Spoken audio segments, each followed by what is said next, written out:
Oras po natin ay 32 minutes after 1 in the afternoon. Time check na yan. Hatid po sa atin ng Goldie Eagle Beer at ng Talk and Text. Sa mga friends po natin na pumapasada ngayon, magandang afternoon po. Manong driver, tingin sa legs. Ay, hindi pala sa legs. Tingin po sa kalsada. Kasi kung sa legs po kayo nakatingin, aba, hindi po kayo makakarating sa destinasyon. Mapapako po kayo sa kung saan man kayo naroroon. Kaya focus lang ha, mga manong driver, pati mga nagda-drive ng mga jeepney at mga FX na bumabiyahe paroon parito, ingat po kayo ha.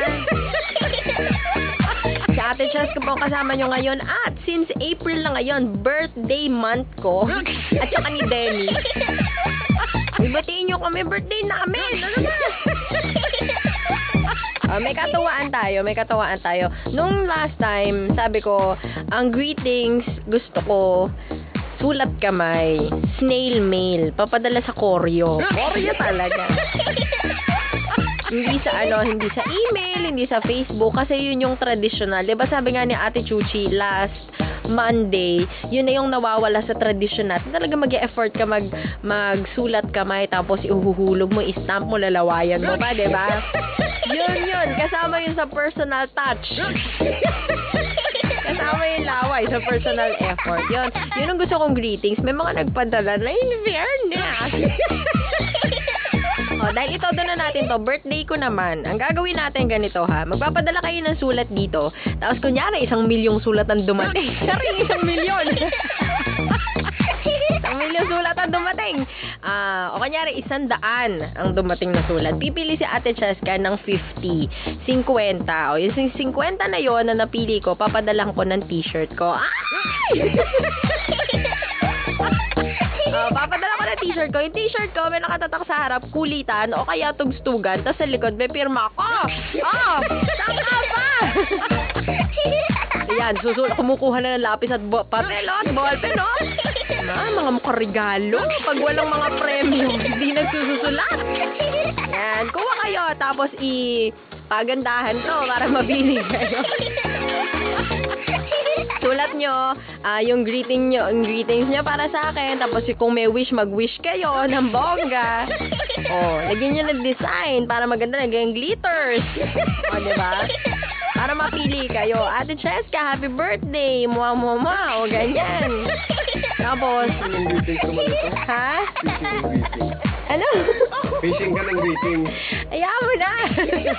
Tapos, padala nyo dito sa MBC. Ang address po dito, Manila Broadcasting Company, radyo natin, Manila, MBC Building, CCP Complex, Rojas Boulevard, Pasay City.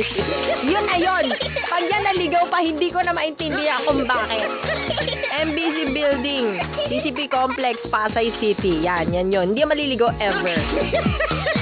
50 po yung pipili ko. Parang ano lang, 50. Sige, 300.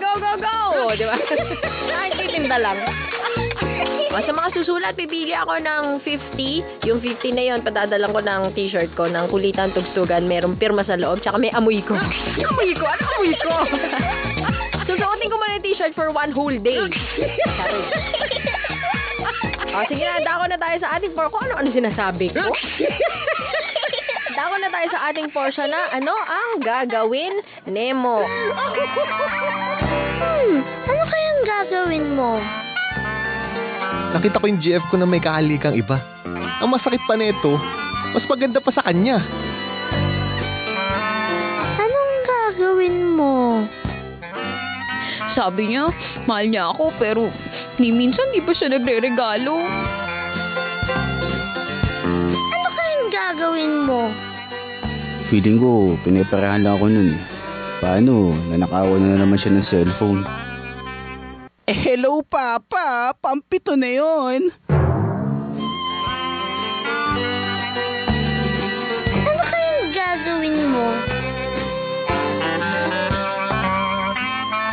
Sa ating portion na ano ang gagawin mo. Siyempre, may kinalaman sa summer ang ating pag-uusapan. May kinalaman sa summer at sa nangyari kay Ate Cheska na pagkakasakit. Kailangan i-relate natin ito. Ano ang gagawin mo kung outing niyo bukas? Ang kaso niyan, may sakit ka ngayon. Yan, outing niyo bukas ha. Bukas na, may sakit ka ngayon. As in, ang taas ng lagnat mo. Anong gagawin mo? Sasama ka bukas o magpapaiwang ka na lang? Siguro naman gugustuhin mo makasama kahit na sobrang sama ng pakiramdam mo. Pero kung sasama ka, para gumaling ka kaagad, ano ang gagawin mo? Yan, ako! Tignan natin kung anong diskarte ang gagawin ninyo sa oras ng kagipitan. Aba, minsan lang yan. Outing halimbawa ng barkada o outing ng pamilya. Prepared na lahat. Nakaluto na si nanay. Nakapagpa-booking na kayo. Nakapagpa-reserve na kayo sa private resort or kung ano man yan. Handa na rin ang gasolina na sasakyan. Ang hindi lamang handa ay tanging ikaw lamang. Dahil ikaw ay may sakit. Awawa ka naman. Ano gagawin mo ngayon para ikaw ay gumaling ng bonggang-bongga para ka makasama? Or kung ayaw mo namang gumaling, sabihin mo na. Kasi sabihin mo, ayoko naman makasama, hindi na rin ako magpapagaling. Isaan po yan sa ating text line 2600. I-type lamang RN space ang inyong sagot o diskarte. Dugtungan ng pangalan, edad, and location. Tapos isend nyo sa 2600. Pwede rin sa website natin, radyonatin.com. At syempre, yung ating Facebook wall, RN space Cheska. Lagyan nyo rin may thread na doon, 6 na sumagot. Bongga! Abangan nga pala ang nalalapit na pag-live ng ating bagong bonggang website, ha?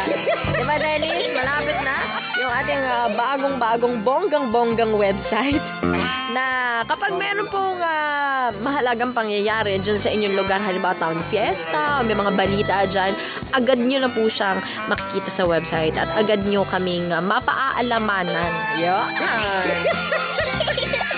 So, ano mga latest news dyan sa inyo? Tapos ipopost natin sa website ng bagong-bago.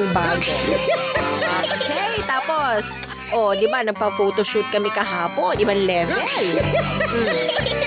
Si Dennis nagpa-photoshoot, naka-shade. Di pala, joke lang. Abangan nyo pa. Sige, sagot na sa ating question. Anong gagawin mo? Kung may sakit ka ngayon, outing nyo bukas. Anong gagawin mo para gumaling ka ng bonggang bilis? Abangan ko po yan. Tayo magko-commercial break lamang. This is your friendly hometown radio station, Radyo Natin FM. Kasama si Ate Cheska sa pinaka-paborito mong programa. Ito po ang nakaka-addict na